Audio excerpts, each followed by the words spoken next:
वीना कुमारी जी पटना से। राधे राधे महाराज जी, आपके चरणों में कोटि कोटि प्रणाम। गुरु जी, गृहस्थ जीवन में रहकर भगवत प्राप्ति संभव नहीं लगता।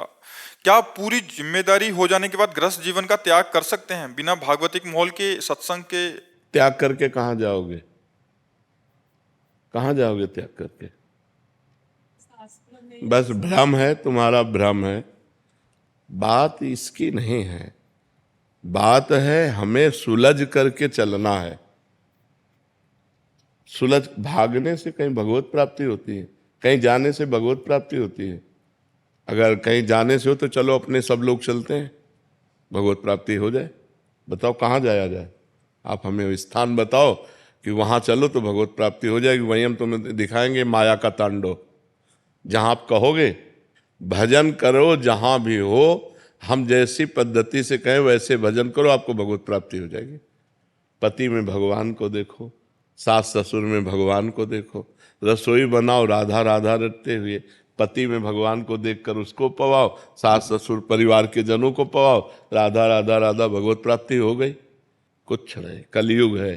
अपने घर में रहो, अपने पति को भगवान मानो, अपने परिवार को भगवान का जन मानो, नाम जप करो, अच्छे भाव से सेवा करो, इसी से भगवत प्राप्ति हो जाएगी।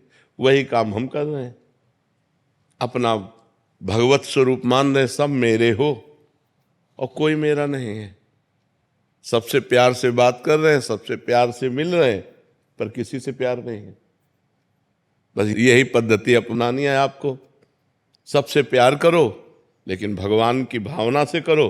तो किसी के शरीर से प्यार नहीं है, भगवान से प्यार है, भगवान को प्राप्त हो जाओगी। कितनी ऐसी गृहस्थ माताएं बहनें हुई हैं जो दिव्य संत हुई हैं, लेकिन उनको कोई जानता नहीं।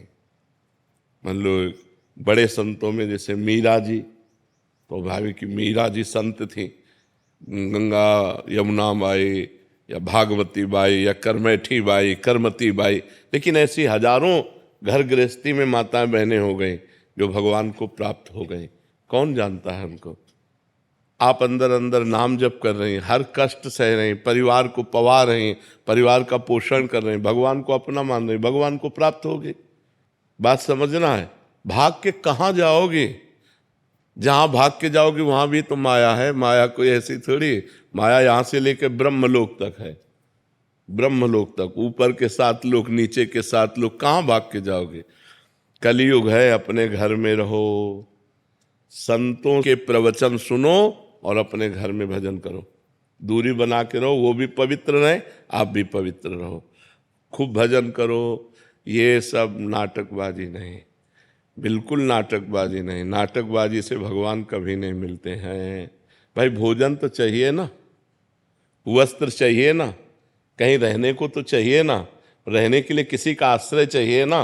अब वो कैसा हमारे साथ व्यवहार करे?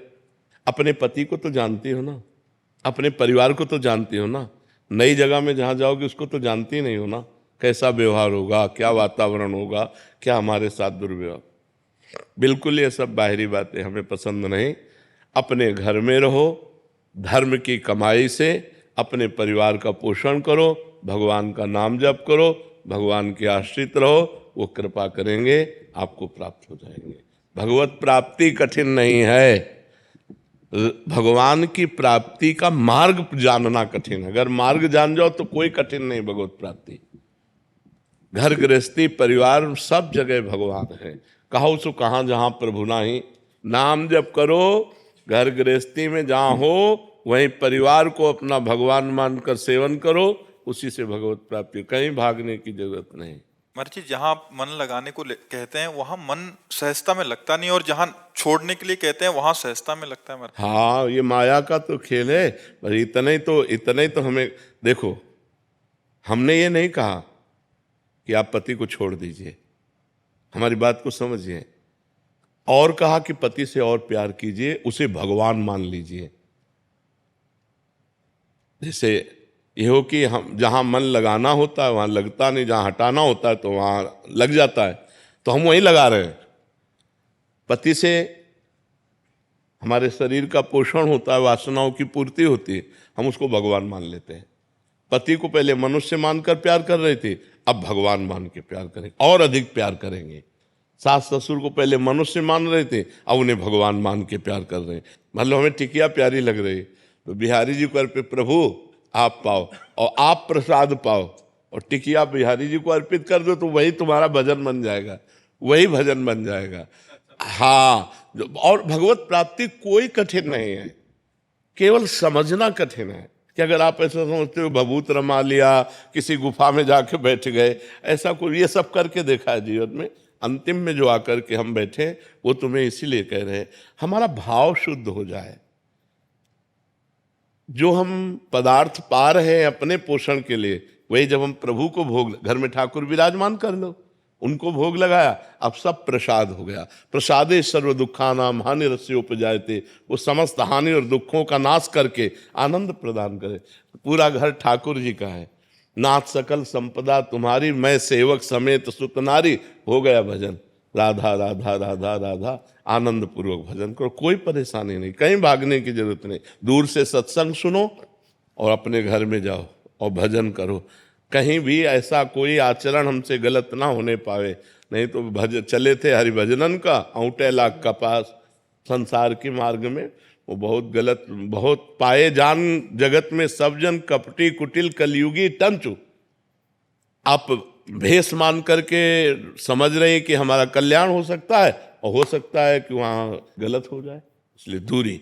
धर्म पूर्वक चलो, अपने परिवार से प्यार करो और धर्म पूर्वक कमाओ और खाओ, खूब नाम जप करो। हम भगवान के बच्चे हैं, भगवान को प्राप्त होंगे। भगवान कोई और नहीं है, हमारे प्राण प्यारे हैं, हम उनके अंश हैं, हम उनके पुत्र हैं, हम उनकी संतान हैं, वो हमें जरूर प्राप्त होंगे। पर हम प्राप्त करना चाहें तब ना, हम नाम जप करें, हम धर्म से चलें, पाप कर्म ना करें, बस इतनी बात है। भगवान के प्राप्त करने के लिए कोई कठिनता नहीं। जो सबके दिमाग में बैठ गया है भगवान को प्राप्त करना बहुत कठिन है, कठिन नहीं है। संसार के बुरे कर्म त्याग पाना कठिन है, भगवान प्राप्त करना कठिन नहीं। भगवान तो अपनी आत्मा है, संसार के बुरे कर्म हम नहीं छोड़ पाते, इसलिए कह देते भगवान को प्राप्त करना कठिन है। अगर हम बुराइयां छोड़ दें भगवान के भजन से और खूब परिवार में प्रेम से रहें और सहें कष्ट और नाम जप करें तो भगवान प्राप्त हो जाएंगे। भगवान को प्राप्त होना कोई कठिन नहीं है।